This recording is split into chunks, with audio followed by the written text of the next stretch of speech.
Hello everyone, this is John with Swift Sensors again, with a video showing you how to generate reports and create dashboards using the Swift Sensors console. Before we get into the demo, let's cover a few high-level concepts around reports and dashboards.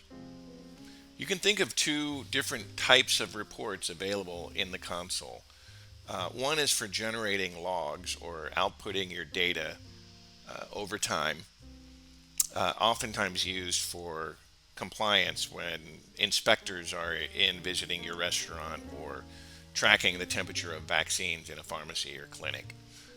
The other type is more prevalent in manufacturing settings, they're more focused on performance, where you're measuring the output of a production line or the utilization of a machine against predefined goals. You can run these reports at any time and specify any collection of measurements and date ranges to include in the report. You can go back as far as you have data to generate your report. As I mentioned, for performance reports, you can define a set of goals and then run reports to assess whether you are meeting those goals or not. In addition, you can define shifts to compare performance between different teams or schedules. So, if you're running a restaurant, you may want to look at your data during the day versus the night shift and see how the lunch guys versus the dinner team is actually managing their coolers and maintaining the temperatures. In a manufacturing setting, you may be running a three-shift schedule. And again, you can define these shifts to look at the data separately and compare performance across each. Dashboards are custom views of data that you define. We have a set of predefined widgets that allow you to plug and play and create a custom view of the data that is a summary that you can set as your default view. So when you log into the console, you see a very high level summary of just the most important information. And then from there, you can drill in further if you need to investigate anything that you see. Now let's take a look at how to actually implement these features using the Swift Sensors console. Okay, for this demo, we'll be using the Swift Sensors demo account, which is something you can log into yourself, even if you're not a customer yet, to explore the system on your own. We have 4 different customer scenarios in the demo account, and we'll start looking at reports in the pharmaceutical example. In this example, as I mentioned before, common use case is pharmacies needing to keep a daily temperature log for governmental regulatory reasons. So they may have inspections or may need to report back to the government. I know the Vaccines for Children program requires this, among others. We have some built-in reports that you access through the analytics menu to address this particular use case. One is the daily spot values report. In this example, you can define different times throughout each day that you want to record the temperature into a log.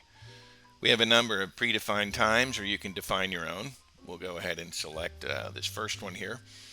You can define a date range, so we'll just, to keep it shorter, we'll select the last week, and then you select the measurements that you're interested in. We'll select these 4.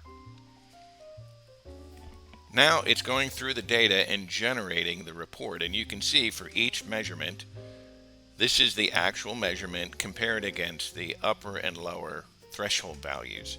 And for this first one, you can see the temperatures stayed within proper operating levels throughout the entire time.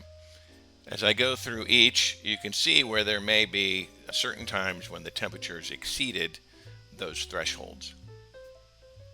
But in general, this particular pharmacy is doing a good job. Now, another example of these types of reports is the daily extremes, which again is very similar in concept. The difference being, instead of taking multiple measurements each day, this report will generate the minimum, maximum, and average temperature for each day. Again, we'll look at maybe the last week's worth of data. We'll select a few measurements, and again, we can generate the report. And you can see it's very similar. In this particular case, the maximum temperature slightly exceeded the threshold on this given day, but the average was well within. And again, that's repeated for each sensor that you've selected. For all of these reports, once you have the parameters configured and the data you need, you can export the report to a PDF or printer for your records or for inspections or wherever you may need this data. Another common use case that our customers have asked for is related to the regulatory compliance type reports, and that's known as daily verification. So in this example, in addition to just tracking the temperatures, many of our customers in the laboratory space have to not only track the temperature, but verify it daily. And by verifying it means you have to personally review the data and check it off to verify that it has been within certain levels. In this case, all of these temperatures are within correct operating levels, but if there was an excursion or one of these temperatures were outside the range, you would have to add a note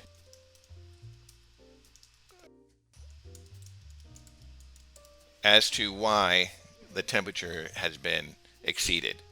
All of this information is captured into a report, which then is required for CLIA compliance.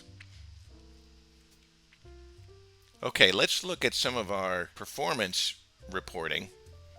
And for that, I'm going to go back to our demo account and bring up the manufacturing scenario. In this case, we're monitoring two different production lines, and we're monitoring the machines for vibration as well as the output. So we have sensors that measure when the production line produces a new product or widget. And we can use that to determine how well this manufacturing plant is performing. So for these examples, I'll introduce a few other concepts. First, we've got the notion of a goal. And for this example, the production goal is to generate 20 new widgets for each shift. And our utilization goal is to have the production line running 50% of the time. Now, when we run these reports, we'll assess the actual data against these goals to determine if we're performing at correct levels or not. The other concept that's introduced here is the notion of a shift schedule. And this is very straightforward. I can, if I want, select or define separate shifts. In this case, I've created 3 different shifts. And again, it's from midnight to 8 is the night shift, 8 to 4 is the morning shift, and so on. Now, when I run my reports, I can get comparisons between these different time periods to see how my teams are performing. So these groupings of compliance, utilization, and productivity are more about the performance of your measurements. So let's look at productivity, which has to do with output. In this case, I'm going to look at the productivity of these 2 production lines over, again, we'll just look at a week worth of data to compare. And now when I run my report, you'll see that if I collapse this down first, the high level results at aggregate is we've run 22 shifts and they've averaged producing 15 widgets per shift, and our goal is 20. So you can see that it's red. We're not performing up to goals. You'll also notice the system has been online 100% of the time. So this is not a case of missing data. It is a case of the performance not reaching our goals. Now here I can expand to look at the actual detail of each shift. So you can see for this night shift, back on July 18th, there's 2 production lines, and one of them generated 0 widgets and the other generated 3. So the night shift is not apparently running full force. The morning shift, however, and the afternoon shift, you can see production line 2 is generating a lot of widgets. So this gives you not only a snapshot of the overall performance, but a breakdown of every shift in that time period so that you can compare and understand really what's going on at different times in your business. Similarly, we have these other reports. Compliance simply compares a measurement against the thresholds, and it'll tell you what percentage of time that measurement has been within normal operating levels and not crossing any of the thresholds. And utilization is very similar, where you define how much time the machines are running, and then it will analyze the data to tell you what your utilization is. The average min max value reports are also very straightforward. Now let's take a look at how to create a dashboard. And you'll notice I have a production line dashboard already started here. So if I select that, this is my dashboard view of my two production lines. And you can see I have a couple of different reports summarized in these different panes of the dashboard. So across the top is production line 1. It's got a productivity of 4, meaning it's generated 4 widgets in this current shift, which is between 8 a.m. and 4 p.m., the day shift, which is 95% complete. You can see that's not very good. Our goal is 20. That's why it's red. It's not reaching our goal. The output tells us a little more of the story. It's actually, the machine has been running only 6 minutes out of this entire shift, which is 1% of the time. And then the vibration measurement is actually within compliance for 85% of the time. And so, again, the machine seems to be performing okay, but there seems to be an issue with the output for whatever reason. Line 2 has much more positive in terms of productivity. It's generated 36 widgets. Our goal is to have the machine running 50% of the time. It's only run 28% of the time. And we have a little bit of a vibration issue where it's only within compliance 71% of the time, and our goal is 80.